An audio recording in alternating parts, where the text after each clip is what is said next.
Welcome to Tuesday, and it's a life coaching question night, and hopefully I'll be able to get to one of your questions and to talk to you as a life coach would.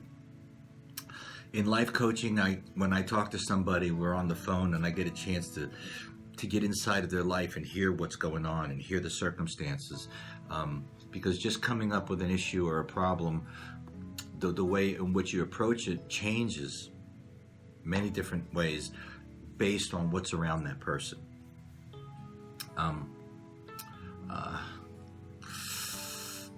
I wish I could, and this next question, I guess I'm thinking about the question and I'm answering it in my head before I even said it. But this is somebody who has asked this question. I really wish I could talk to you and take some time and do a session with you on the phone. Because I think I could probably help you get through this. Anyway, the question is simple. It's what makes me an enabler? Obviously, they're enabling somebody. And an enabler is like if you have somebody living in your house that's just living off of you, and they're supposed to go get a job, but they don't, and then you're having to help pay for their life, and because they don't have a job and they're not working consistently, then they always need money for something, for this, for that, to get a haircut, to get from here to there, they're always needing something. And this is usually a grown person that can do this on their own, but enabling just doesn't come on you all of a sudden.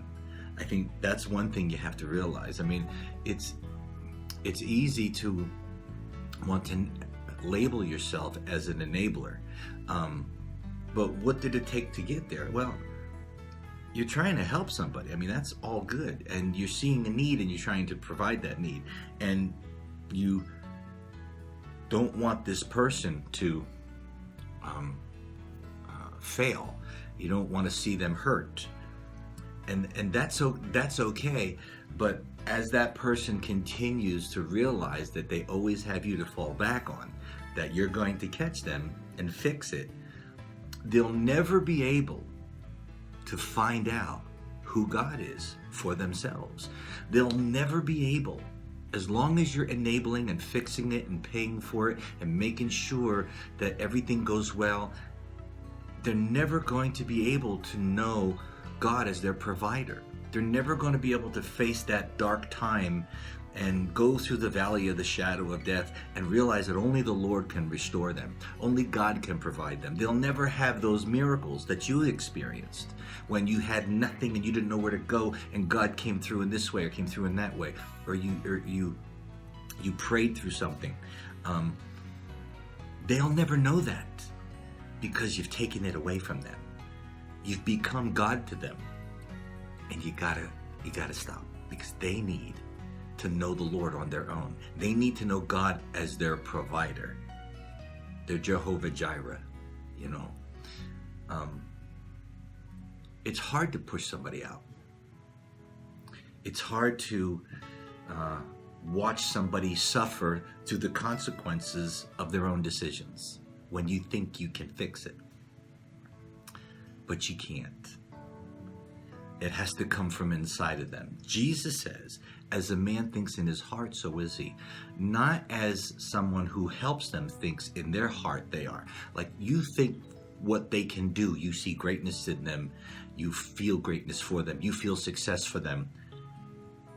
That doesn't mean anything to that person. It's what they think in their heart that will make them who they are. As the scripture says, as a man thinks in his heart, so is he. Not as you think in his heart towards them, so are they. You've turned that around. And I think if you can understand that enabling somebody takes away that vital aspect of their relationship with the Lord, I think you're going to always see it as they're in need and you want to help them.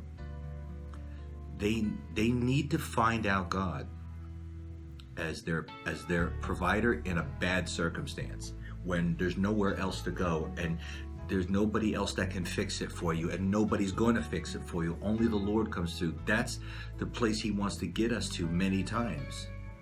And it's not just the financial thing. It's in many areas as well.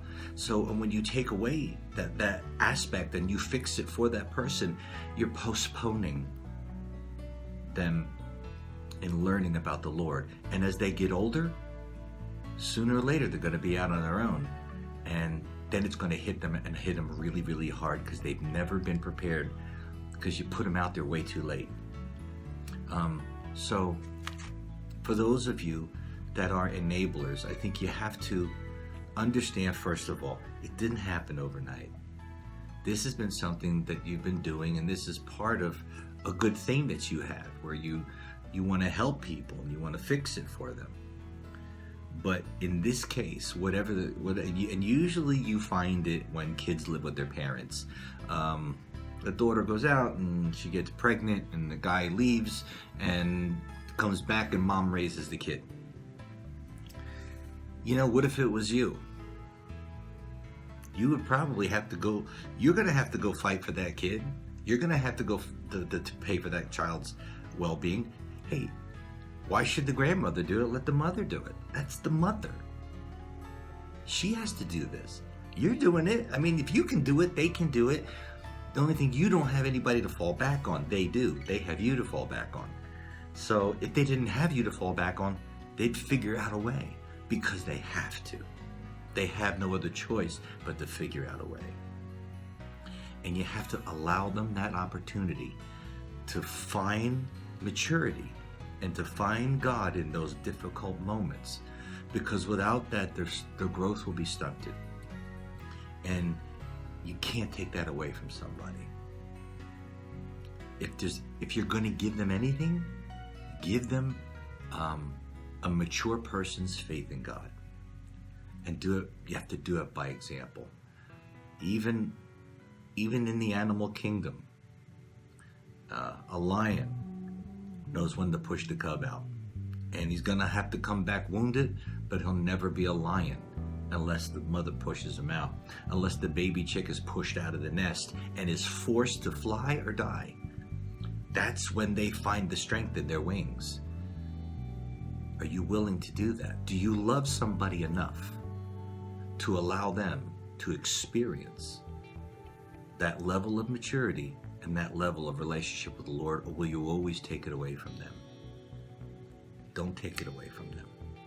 Let them have that relationship with God, but you have to cut that string and let them loose so they can find it. They'll complain, they'll cry, they'll groan, they'll do everything they can to get you to fix it, and when they realize you're not, that's when they will dig deep and find another level of their personality and find out how mature they can actually be in the things of God.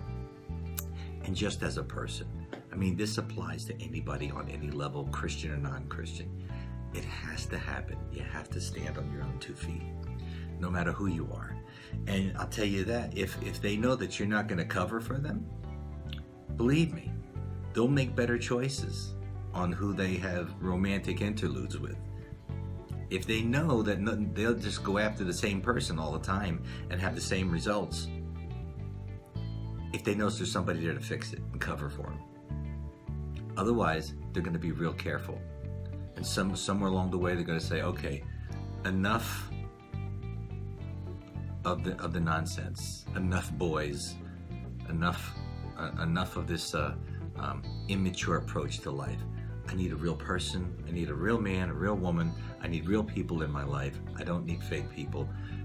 They have to find that on their own, and you have to allow them to do that. I wish I could talk to you. Hopefully we'll get a chance to do a session, because I know it's probably a lot more complicated than that, and that's where the life coaching comes in, because we can work through the difficulties of making those changes, because it's always difficult, and it's always more complicated than it sounds. But ultimately, we're heading towards the same goal. So hopefully I'll get a chance to talk to you.